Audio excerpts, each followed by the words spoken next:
साथियों, पंढरपुर ने मानवता को न केवल भक्ति और राष्ट्रभक्ति का मार्ग दिखाया है, बल्कि भक्ति की शक्ति से मानवता का परिचय भी कराया है। यहां अक्सर लोग भगवान से कुछ मांगने नहीं आते।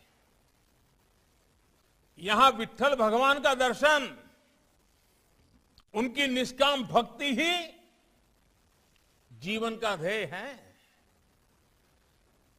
काय विठू माऊलीच्या दर्शनाने डोळ्याचे पारण्या फिरते की नहीं? तभी तो भगवान यहां खुद भक्तों के आदेश पर युगों से कमर पर हाथ रख करके खड़े हैं। भक्त पुंडिक ने अपने माता पिता में ईश्वर को देखा था, नर सेवा नारायण सेवा माना था। आज तक वही आदर्श हमारा समाज जी रहा है। सेवा दिंडी के जरिए जीव मात्र की सेवा को साधना मानकर चला रहा है।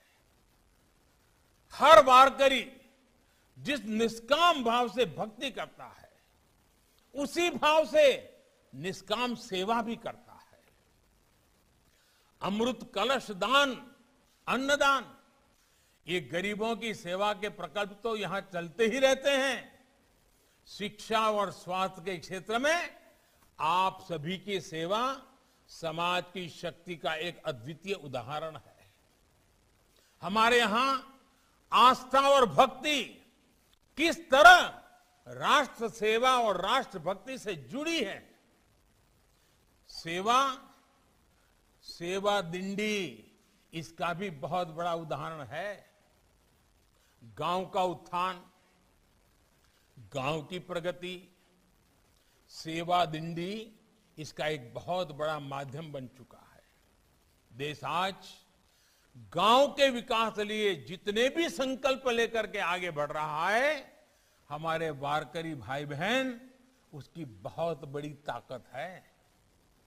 देश ने स्वच्छ भारत अभियान शुरू किया, तो आज विठोबा के भक्त निर्मल वारी अभियान के साथ उसे गति दे रहे हैं।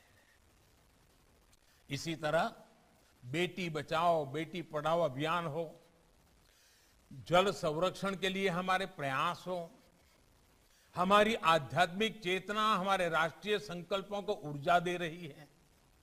और आज जब मैं अपने वारकरी भाई बहनों से बात कर रहा हूं, तो आपसे आशीर्वाद स्वरूप 3 चीजें मांगना चाहता हूं। मांगू क्या? जरा हाथ ऊपर करके बताइए, मांगू क्या? आप देंगे? देखिए, जिस प्रकार से आप सबने हाथ उठा करके एक प्रकार से मुझे आशीर्वाद दिए हैं, आपका हमेशा मुझ पर इतना स्नेह रहा है कि मैं खुद को रोक नहीं पा रहा।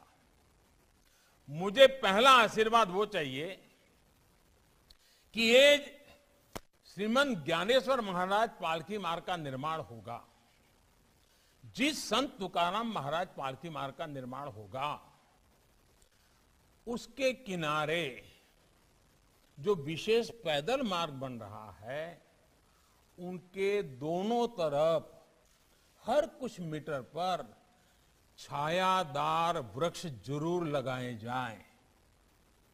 ये करेंगे क्या आप काम? मेरा तो सबका प्रयास है मंत्र ही है। जब ये मार्ग बनकर तैयार होंगे, तब तक ये पेड़ भी इतने बड़े हो जाएंगे कि पूरा पैदल मार्ग छायादार हो जाएगा। मेरा इन पालकी मार्गों के किनारे पड़ने वाले अनेक गांवों से इस जन आंदोलन का नेतृत्व करने का आग्रह है। हर गांव अपने क्षेत्र से होकर गुजरने वाले पालकी मार्ग की जिम्मेदारी संभाले, वहां पेड़ लगाए, तो बहुत जल्द ये काम किया जा सकता है। साथियों, मुझे आपका दूसरा आशीर्वाद चाहिए, और दूसरा आशीर्वाद मुझे ये चाहिए, इस पैदल मार्ग पर हर कुछ दूरी पर पीने के पानी की, और वो भी शुद्ध पीने का जल, इसकी भी व्यवस्था की जाए। इन मार्गों पर अनेकों प्याऊ बनाए जाएं। भगवान विट्ठल की भक्ति में लीन श्रद्धालु जब पंढरपुर की तरफ बढ़ते हैं तो 21 दिन तक अपना सब कुछ भूल जाते हैं।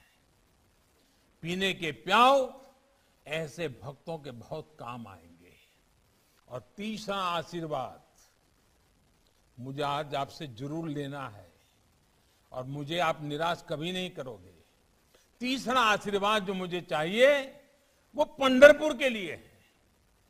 मैं भविष्य में पंढरपुर को भारत के सबसे स्वच्छ तीर्थ स्थलों में देखना चाहता हूं।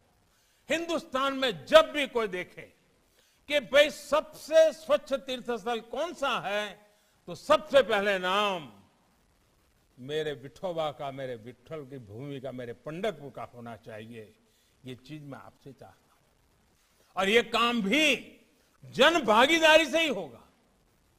जब स्थानीय लोग स्वच्छता के आंदोलन का नेतृत्व अपनी कमान में लेंगे, तभी हम इस सपने को साकार कर पाएंगे।